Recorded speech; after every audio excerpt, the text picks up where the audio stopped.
Pernah nggak sih ngerasa capek banget sama yang namanya birokrasi? Nah, di bahasan kali ini, kita bakal bongkar rahasia gimana caranya dapat layanan publik yang jauh lebih baik. Cuma dengan tahu hak-hak kita. Yuk kita mulai. Kita semua pasti pernah deh ngalamin ini kan. Mau ngurus dokumen, izin, atau layanan apapun, prosesnya nggak jelas, waktunya nggak pasti, biayanya juga simpang siur. Rasanya tuh kayak dilempar ke labirin tanpa dikasih peta. Nah, rasa frustrasi kayak gini nih yang sebetulnya nggak perlu ada. Dan, ini dia solusinya. Ini bukan cuma sekedar dokumen pemerintah yang kelihatannya rumit ya. Anggap aja ini tuh semacam janji tertulis. Janji dari penyedia layanan ke kita, masyarakat, buat ngasih kejelasan dan layanan yang benar-benar lebih baik. Oke, nama resminya emang agak panjang, Peraturan Menteri Pendayagunaan Aparatur Negara dan Reformasi Birokrasi Nomor 15 Tahun 2014. Tapi tujuannya simpel banget kok, bikin pedoman standar pelayanan yang wajib, harus, kudu diikutin sama setiap instansi pemerintah. Terus kenapa aturannya mesti diganti?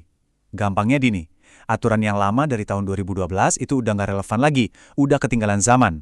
Nah, aturan yang baru ini dirancang biar lebih simpel, lebih modern, jadi prosesnya nggak lagi ribet, dan pastinya jauh lebih efisien. Nah, ini nih bagian yang paling menarik. Tujuan utama dari peraturan ini sebetulnya buat keuntungan kita semua sebagai masyarakat.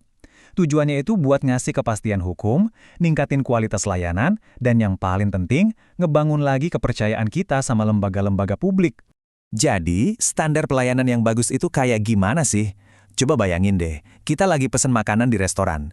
Kita pasti berhak tahu dong apa yang bakal kita dapat, harganya berapa, dan nunggunya berapa lama.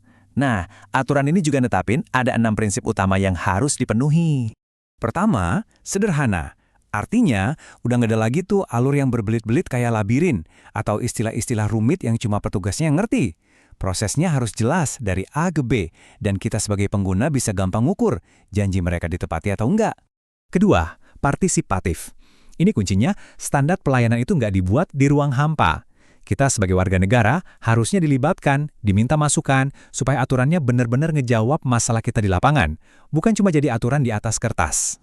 Ketiga, akuntabel. Maksudnya, semua yang dijanjikan di dalam standar pelayanan itu harus bisa dilaksanakan dan dipertanggungjawabkan. Kalau mereka janji, layanan selesai dalam 3 hari, ya, itu harus bisa ditepati, nggak bisa ngeles.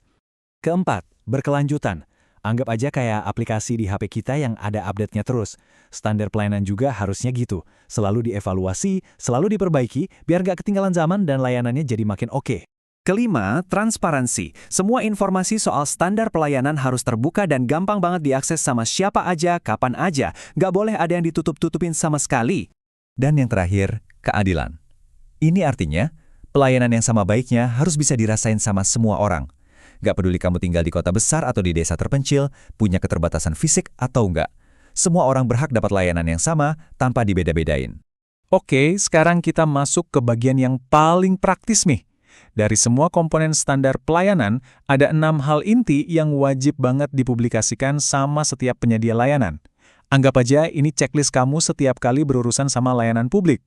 6 hal ini adalah hak minimal kamu buat tahu. 1. Apa aja persyaratannya? 2. Gimana prosedurnya? 3. Berapa lama waktunya? 4. Berapa biayanya? 5. Apa produk yang bakal kita terima? Dan yang gak kalah penting, 6. Kemana kita harus ngadu kalau ada masalah? Coba kita bahas lebih dalam soal biaya ya. Peraturan itu tegas banget. Setiap biaya atau tarif itu harus disebutin besarannya secara rinci. Dan ini yang paling penting, kalau sebuah layanan itu emang gratis, maka harus ada pernyataan tertulis yang jelas, gratis.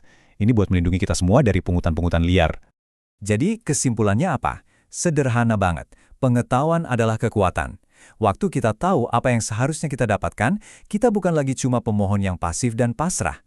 Kita adalah warga negara yang bisa dengan percaya diri menuntut hak kita untuk layanan yang lebih baik. Pada dasarnya, ingat ya, standar pelayanan itu adalah definisi resmi dari sebuah janji. Janji dari pemerintah ke kita semua untuk memberikan pelayanan yang berkualitas, cepat, mudah, terjangkau, dan terukur. Ini bukan kebaikan hati, tapi ini kewajiban mereka dan hak kita. Aturannya udah ada, janjinya udah dibuat. Pertanyaannya sekarang balik lagi ke kita. Lain kali Anda ngurus KTP, SIM, atau izin usaha, berani nggak untuk bertanya, Pak, Bu, boleh saya lihat standar pelayanannya? Karena perubahan dimulai dari sana.